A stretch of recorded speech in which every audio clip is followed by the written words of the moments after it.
Run. Okay. The general pathology. The general pathology are derived from two Greek or medical terms, pathology. So therefore, as the name implies, patho means disease and logy means study. Therefore, pathology can be defined as the study of disease affecting either animals or humans.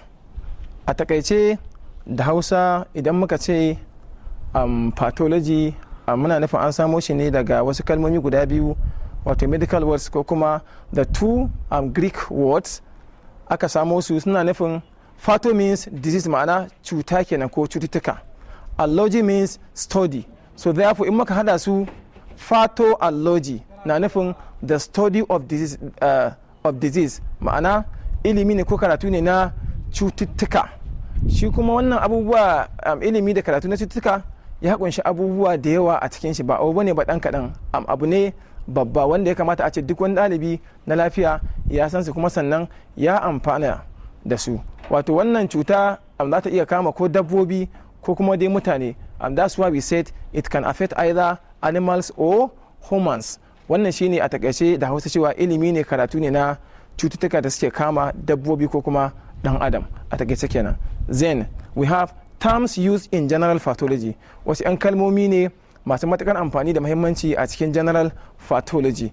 At least we have 14 terms a cikin wannan course na general pathology. So number 1 is pathology itself, number 2 is pathogens, number 3 is pathogenesis, number 4 is microorganisms, number 5 is antigens, number 6 antibodies in bracket white blood cells, that is what we mean by WVCs. Then number 7 is etiology, number 8 health, number 9 diseases, number 10 infections, number 11 host, number 12 signs and symptoms, number 13 complication, number 14 reservoir of infections. So a takaice waɗannan su ne wasu 'yan kalmomi, wasu terms da ake amfani da su a cikin general pathology, kuma za mu kalle su in Allah da one by one za mu yi bayanin su.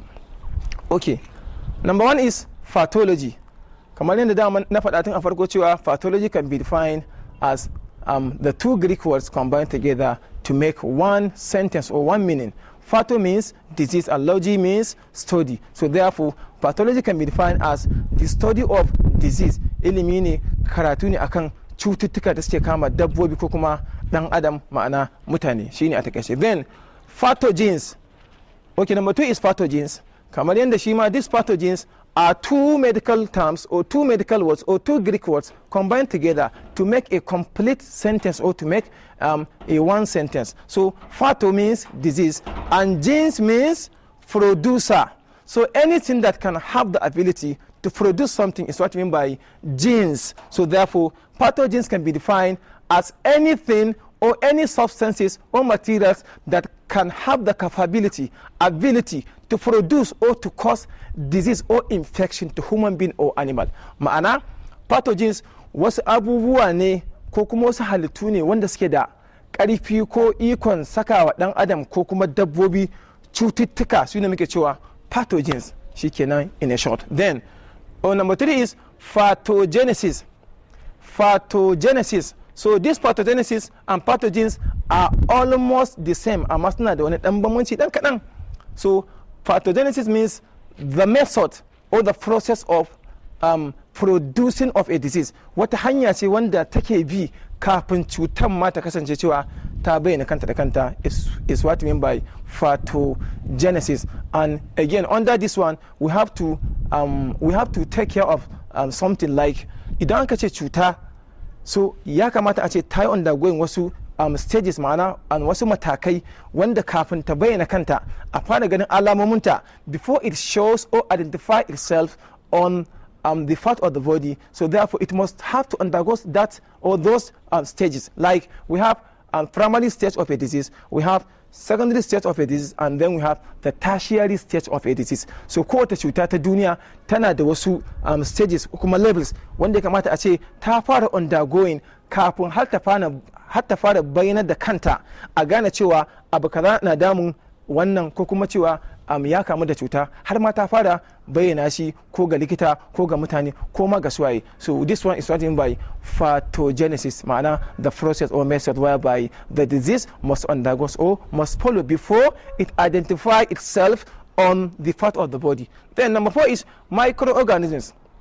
So these microorganisms, these are again 2 words combined together or 2 medical terms combined together. Micro means small and tiny. So anything that is invisible with the naked eyes is what we mean by micro. So therefore, these microorganisms cannot be seen with the naked eyes unless we use microscope. Wasu halittu ne wanda suke da ikon samar da cuta ga dan adam wanda ido baya iya ganin su, sai an yi amfani da wato visual instrument like lens or microscope. Wasu abubuwa ne, kayan aiki ne wanda suke kara karfin ganin abu, kuma suke kara, yes, they increase the size of that very particular organisms.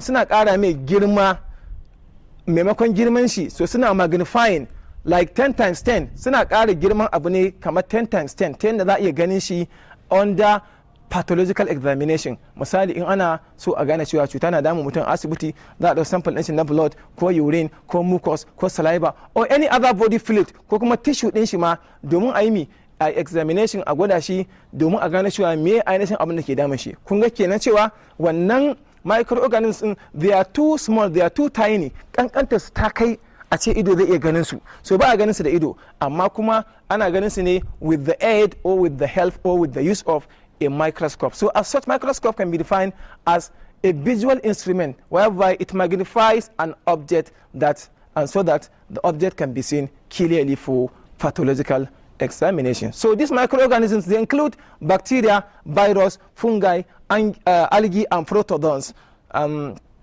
so on, etc. And these microorganisms are found at everywhere. So we must come in contact with them. Koma ina ne dole muna nan tare da su.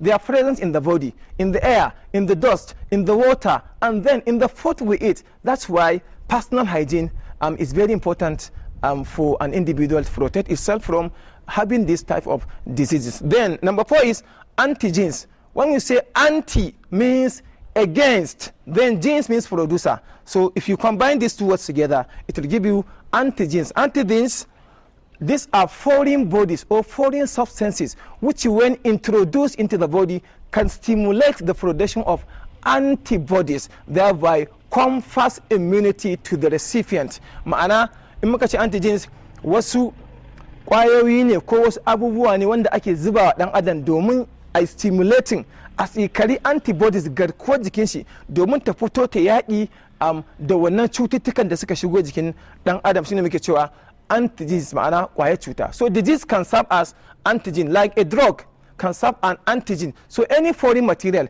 any foreign body, duk wani abu sabo ko bako da ya shigo jikinka yana sawa ana stimulating na antibodies, that is white blood cells or your immunity.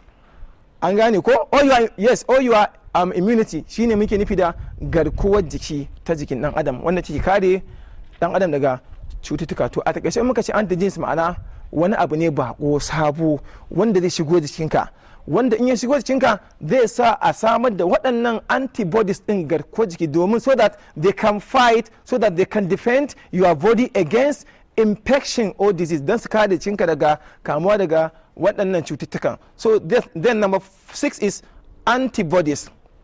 This one, they are there against the body. They are found at everywhere in the body. And this one, they undergoes migration. Then antibodies can be defined as any proteinous substances which that protect the body against infection and which are stimulated or produced as a result of its reaction to an antigen. Ma'ana idan muka ce antibodies suna nufin garkuwar jiki wadda su suna nan a jikin dan adam, they are found at everywhere in the cells, in the tissues, in the organs and in the systems of the body. And therefore this one, their main function, amfanin shine they engulf or they swallow or they digest the microorganisms and then they protect the body against disease. Suna lalata ko suna bata ko kuma suna haɗiye duk wata cuta da ta shigo jikinka domin su faɗa da ita. In suka batta to za ta iya maka illa, ta samu maka wata cututtuka wanda hakan ba a buƙatar shi. So this one, they are proteinous in nature.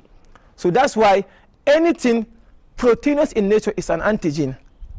Okay, no, it's an antibody. Duk abin da ke da kama da protein in nature to antibody ne, ma'ana garkuwar jiki ne, yana kare jikin dan adam da kamuwa da cututtuka. Saboda akwai wani term in immunology da ake cewa immunoglobulins. So this immunoglobulins is a term accepted by an international agreement in 1964 to describe the group of structural proteins that include the antibodies. Haɗaka ce aka yi ta yarjejeniya ta manyan ƙasashe na duniya a shekara ta 1964.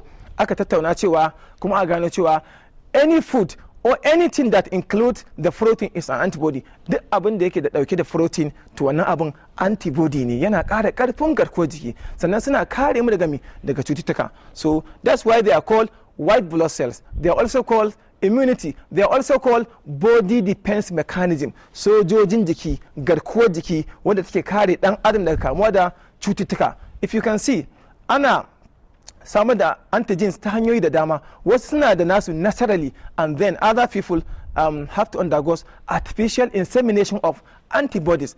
Ana iya ƙara wa dan adam antibodies artificially in aga cewa nashi din they are very weak or they are not functioning properly, so ana bashi artificial immunity ne domin ya kare jikin shi ko kuma su binding su haɗu da nashi su ƙara ƙarfin nashi din naturally, so that zai iya samun ƙarfin garkuwar jiki daga ɗan adam. As you can see, ana yin immunization, vaccination da ake yi wani allurorin na polio, hepatitis, TT, diphtheria, pertussis, tetanus da sauransu da ake yi wa ƙannanmu ƙanana.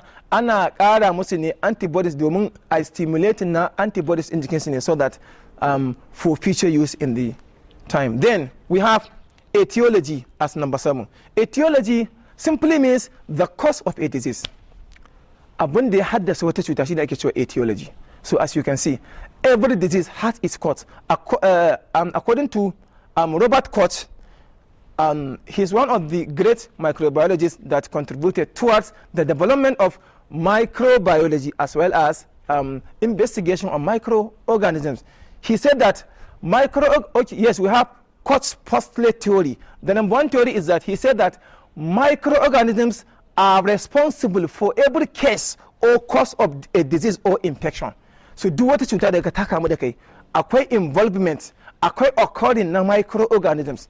Su ne suka sa cutar ta kasance. Akwai shigowar su jikinka ko kuma dole akwai alaka tsakanin su da kuma kai, shi yasa wannan cutar ta shigo jikinka har ta samu da kai. So this etiology is a medical term which means the cause of a disease. Misali, as you can see, we have etiologies of HIV/AIDS are many. Misali, in kasance kana da sexual intercourse without any protection, like the use of condom with an infected person, you must become infected. In ka samu wata alaka tsakaninka da wanda ke da HIV/AIDS ta sexual intercourse, so inda babu wani protection, babu wani barrier wanda zai hana cutar ta shiga cikinka kamar condom, so definitely za ka ɗauka ne, saboda your body fluids ya haɗu da juna, to tunda naka da nashi ya haɗu in the process, so therefore za ka ɗauka. Kenan sexual intercourse without any protection, like the use of condom, can allow the virus, the HIV virus, to enter into your body. So this one is one of the etiology of HIV/AIDS. Like again, using of unsterilized instrument or materials, amfani da kayan aikin asibiti wanda ba a ƙonawa, ba a wankewa, ba a disinfectant ɗinsu, ba a kawar da duk wani microorganism da ya makale a jiki lokacin da aka yi wa wani aiki wanda ke dauke da wata cuta, to in aka maka kai ma definitely za ka dauka. Misali, an zo an yi CS, shine muke cewa cesarean section. Idan mace ba ta iya haihuwa ba da kanta naturally, to ana iya mata surgery, a mata tiyata cesarean section, a fito da abin da take dauke da shi. Kuma kenan dole akwai contact between the body tissue as well as the instrument. Akwai haduwa tsakanin wato, be it like tissue or organ, wani bangare ne na jikinka ko jini ma misali, shi ma is a tissue, is a good example of a connective tissue. So in da jinin zai haɗu da kayan aiki misali like scissors, forceps, blades and so on and so forth. So therefore tunda har ya haɗu da shi, aka zo kuma aka yi wa wani aiki ba tare da an yi sterilizing, an kona ko an wanke ko kuma an kawar da duk wannan kwayoyin halittun da suka liƙe a ciki ba, to definitely aka yi wa wani shi ma zai iya ɗauka. Misali again, yankan farce, as you can see ana yin naked flaming, ana ƙonawa a sa ashana ko lighter a ƙona. Amfanin ƙonawan shine ko da a ce an yi wa wani mai yankan farce, an yanke mai farce mai dauke da wata cuta like HIV/AIDS, aka yanke shi, so blood din shi, jinin shi ya zo ya haɗu da wannan scissors din, almakashin nan, to amfanin ƙonawan shine zai killing na wannan virus din da take present on that very particular scissors. To amma in har ba ƙona ba, aka ƙara yi wa wani yankan farce, aka yanke shi, kuma kenan an samu contact between the body fluid, that is the blood, and non-infected person, shine number 2 kenan, wanda ya zo daga baya aka mai, to shi ma zai iya ɗauka da sauransu. Then akwai causes na disease da yawa. Malaria fever, it has its own causes, whereby an samu the bite of an anopheles female mosquito, etc. Then the next is health, and that is number 8. Health can be defined according to who they give their own definition. Health can be defined as a state of complete physical, mental, and social well-being of an individual, and not merely the absence of disease or any infirmity or infirmity. So this means that in muka ce health, muna nufin lafiya, wani yanayi ne wanda zaka zo complete, free or absence of any mental disease or mental illness or social illness or emotional illness of an individual. Ka kasancewa you are physically alright. When we say physical, so these ones are the component of health: physical, mental, as well as the social well-being of an individual. You have to be physically alright. You have to be physically free from any deformity, abnormality, or any disease. Duk wani abu da ya gani a fuskarka ko a jikinka kiri-kiri da ido, wanda zai nuna cewa kana dauke da cututtuka, shine muke ce physical, free from any infection or any deformity. Then mental, this one has to do with the state of mind, the brain, kwakwalwarka ya take aiki, ya kake tunani, ya kake komi da komi, shi ma wannan component of health ne. Then social, how you socialize with people, ya kake mu'amalanka da mutane, shi ma wannan, this one are the component of health. Then the next is diseases. Disease can be defined as any abnormal variation or any abnormal changes that affect the functions or part of the body. Idan muka ce disease, cuta, amma this disease, some people find is difficult to define it. So it is any abnormal changes or abnormal variation. So wani canji ne wanda is not normal. So as you can see in the body, akwai abin da muke cewa normal changes. The normal changes start prenatally, tun kan haife kama ana samun normal changes of an organism, from cell to tissue, from tissue to organ, from organ to system, then from system to organism. So this one are the level of organization of life, yanda ake hada ake tattara rayuwa tun kafin ka isa halitta a haife ka. To this one are called the normal changes. Growth and development of the body are the normal changes. Girma da kake yi tun kana dan karami, su ma wannan is normal changes. In baka samu ba to matsala ne, akwai damuwa. Then disease is abnormal changes. Wani canji ne wanda bai kamata a ce ya kasance a haka ba. Misali, that affect the function or any part of the body. Functions, aikin da wani sassa na jikinka yake maka. Misali, if your eye cannot be able to perform its function, like what? For seeing, so therefore this one we can say that you have a disease of the eye. Duk in wani bangare na jikinka wato ba zai maka aiki ba yanda ya kamata yayi, to cuta ne. That's why we say that affect the function or any part of the body. In ya canza kala, shi ma cuta ne. From its normal color ya bada wata kala daban, shi ma wannan cuta ne. Shi ne muke cewa disease. So as you can see, we have different body organs: the eye, the ear, the skin, the nose, the tongue, the heart, the brain, the lungs, the liver, the kidney, etc. Suna nan da yawa. Kuma duka waɗannan, they have their own different function to perform in the body. Then infection. Infection can be defined as the invasion of microorganisms in the body. Mamayewar kananan halittu a jikinka shine ake cewa infection ba na ba. So infection shi ke gayyato disease.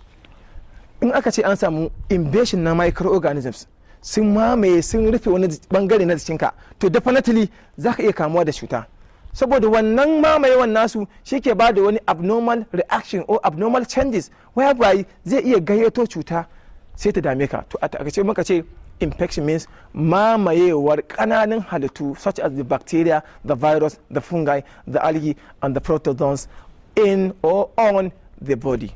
Then number 11 is the host. The host means infected person. kai da ka kamu da cuta shine ake ce host, ko kuma kai da cuta take da cinka kai ma sunanka host. So therefore host can either be animal or human being. Shikenan shine in a short means infected person, whereby the disease survive or live in your body tissue or your body organ.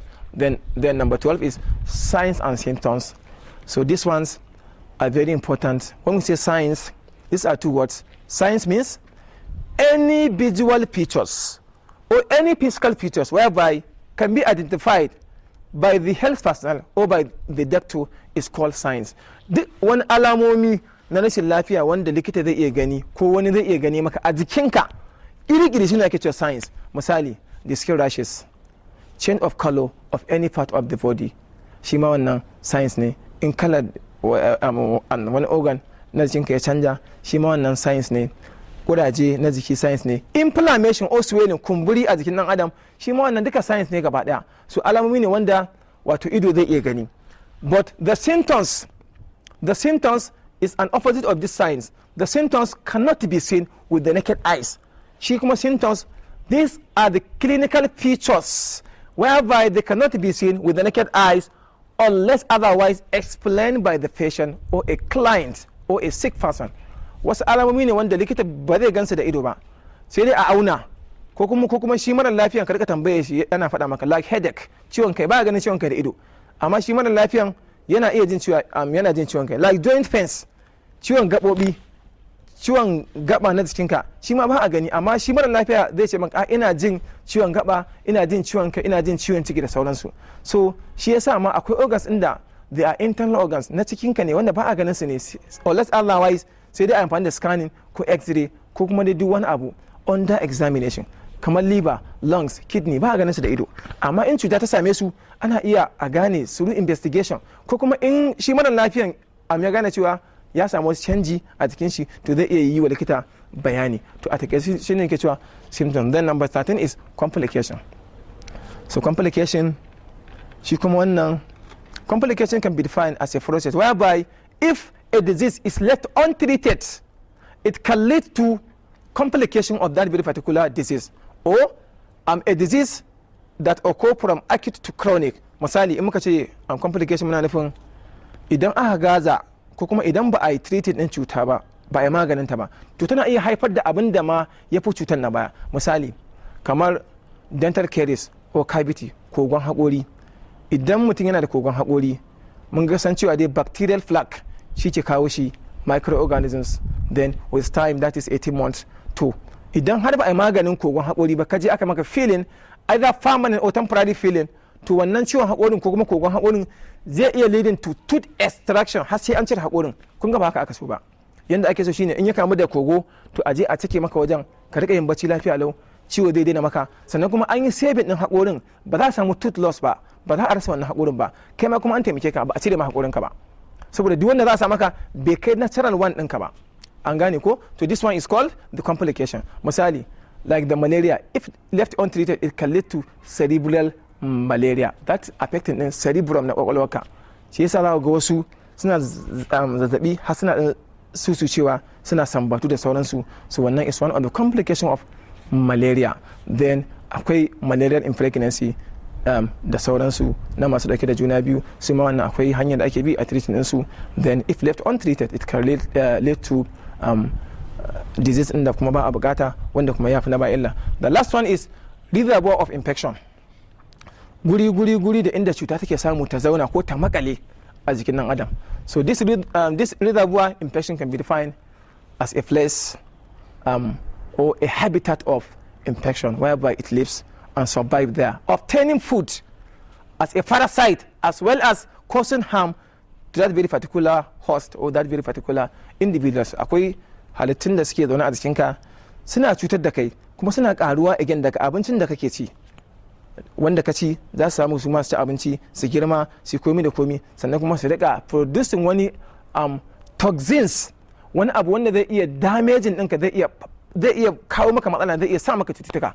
So the reservoir of infection includes air, a cikin iska. That's why microorganisms are present in the air. Then they are present in the water, a cikin ruwan da muke sha. The water we drink contains microorganisms. So that's why the cholera, the typhoid fever, vomiting, diarrhea, all these are waterborne disease. In the har muna shan ruwa mara kyau, contaminated water with feces, with urine, with dust, da sauransu, to dole za mu iya kamuwa da waɗannan cututtuka. Then we have airborne disease. So as such, this coronavirus is said to be an airborne disease, whereby tana kama respiratory tracts ne, hanyoyin shakar numfashi. So and then in ruwan jikinka, when your body fluids come in contact with the infected person, shi ma nan za ka iya zama infected. That's why they said we should take care of our eye, the nose, and the mouth. Saboda the eye contains tears, and tears is one of the body fluids. The nose contains the mucus, and mucus is one of the body fluids. Then the mouth contains the saliva, and therefore the saliva is also said to be a body fluid. So that's it. Then number 3 is the food. The food we eat contains these microorganisms. Shi yasa irin fruit din da muke ci, mango, pineapple, apple, watermelon, sugarcane, etc. da sauransu dai. Shi yasa ake so a wanke su sosai, saboda me yasa an ciro su ne tun daga cikin kasa. So then even the soil contains microorganisms. An tono su a kasa sun to da cututtuka, to shi yasa ake so a rika wanke su kafin mu ci. In ka ci kuma a haka, shi yasa ake kamuwa da cututtuka ta waɗannan hanyoyin. So that's why even the hands should be washed thoroughly and should always be clean before you touch any type of food. Then they are present in the body. Our body contains microorganisms. Trillions of microorganisms are found in our body. Shi yasa kafin ka ci abinci, you must wash your hand so that even if there are some viruses present in your body, you can be able to wash them away. Za ka wanke su, wani bacteria ne, za ka wanke su, amma ba a san a rika taba abinci, hannu da kazanta da sauransu da dauda. So that is, and with this we came to the end of this terms used in general pathology. Then till we meet next time, thanks.